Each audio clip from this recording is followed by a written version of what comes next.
In his first 15 games with Dallas, Daniel Gafford has been one of the most productive and efficient players across the league.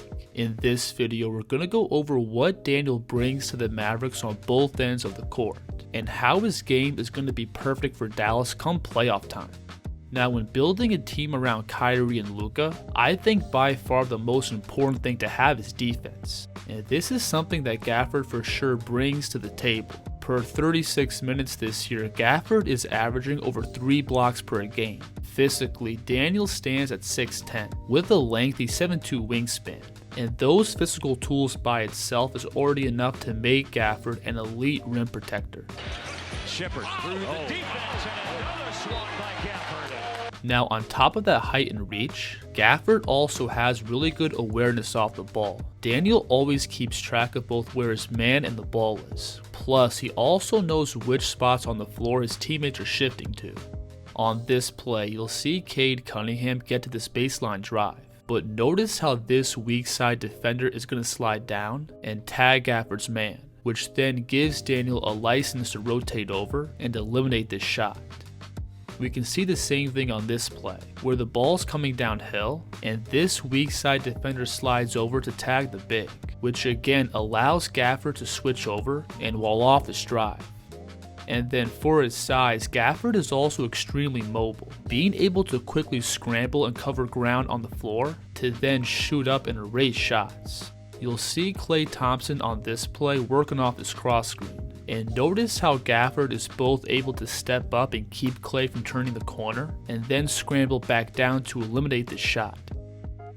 Look at this play. You'll initially see Gafford up guarding the ball at the top of the key, and when his teammate gets beat on a backdoor cut, watch how Daniel is able to shift down and swap this layup from behind. And then that mobility also makes Gafford really effective when defending in pick and roll, being able to slide and stay in front of the ball to then shift over and defend any pass back to the roller. You'll see Gafford here put himself in perfect position to defend the ball handler and screener. And from this spot, Daniel still has the ability to extend up and make a play on the ball. Now, Gafford also has the foot speed to step up and guard outside of the paint. I wouldn't necessarily say he has the switchability of a Bam Adebayo or Draymond Green, but in spots, Daniel still has the ability to step up and guard out beyond the three.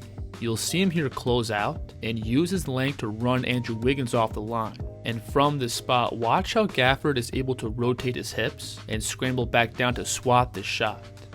Now he's up defending Jason Tatum one-on-one, and notice how Jason is initially able to get the step on Gafford, but from here Daniel is able to explode up and eliminate the shot.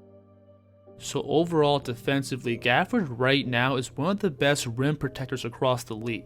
Plus, he also has the mobility to step up and guard in pick and roll and isolation. And all these skills and physical attributes will carry over perfectly in the playoffs. And this is probably a good time to transition and talk about Gafford's offense. Luka inside for Gafford and a jam.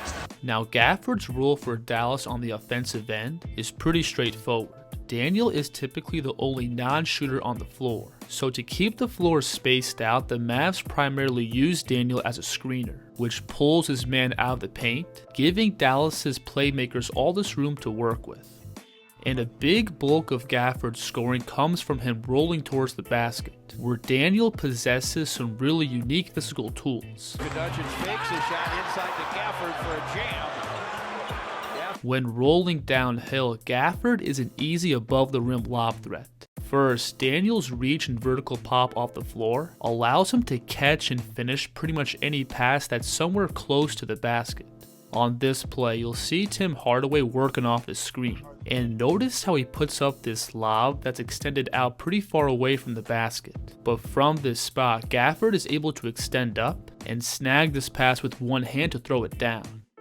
And Daniel also has the ability to jump up and explode through contact. Notice on this play how he has two defenders draped all over him, while his feet are still planted on the floor. But watch how Gafford is going to explode up through that contact. And then on top of Gafford's ability to rise up and be a vertical lob threat, he's also very good at catching on the floor and exploding up into finishes. If Gafford's able to catch with some space to build up momentum towards the basket, he's easily got the athleticism to explode over the backline defense. On this play, notice how the Warriors send 2 defenders at Luka, so in response, Doncic is going to knife this pocket pass through to Gafford. And on the catch, notice how Daniel has all this space to charge up and explode up and over the backline defense. Here we go, Gafford, I'm sorry, but No, it's okay, take it. 9 in a row. I also think Gafford has really underrated body control. Watch him here have to turn to catch this pass, while his momentum is being pulled downhill. But from this spot, Daniel still has the stability to elevate up for the jam. And that body control also allows Daniel to catch and stride into finishes. And this allows him to create finishing angles when there's nothing initially available on the catch. This play here is pretty tough, where Gafford's going to catch this pass outside of the paint, but watch him take one dribble and step into this right-left euro to create a finishing window. And then Gafford also has pretty good touch around the basket. If Daniel isn't able to extend all the way to the rim, he also has the ability to sink these outside push shots. Watch him here catch and take one dribble across the paint, to then come to a 2-foot stop and elevate up into this extended out jump hook. Now the next thing we have to go over with Daniel's offensive game is going to be his offensive rebounding. Per 36 minutes, Gafford is averaging over 4 offensive boards per game. Because the Mavericks play with so much pace and run a bunch of ball screens, Gafford commonly gets these cross matchups, where he has the size advantage to hold his space and get these easy putback buckets. Notice on this play how the rookie Cason Wallace is stuck guarding Gafford, which is a pretty clear mismatch. It's a 3, Gafford's got the board, and Gafford goes strong, and a primal yell. We can see the same effect on this play, where the Mavs are pushing in transition and DeMar DeRozan is stuck guarding Gafford, leading to another easy offensive rebound and putback.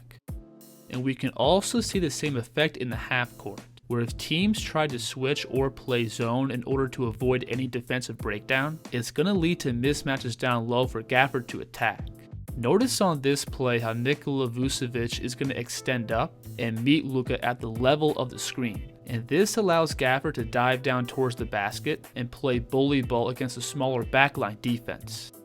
So overall, I think Daniel Gafford provides a ton of value to the Mavs on both ends of the court, being an elite rim protector while also having the mobility to extend out and guard on the perimeter if need be. And on offense, Gafford is a really dynamic roll man, being able to both catch lobs above the rim and create finishing windows while catching on the floor. Plus, he's also one of the best offensive rebounders across the league.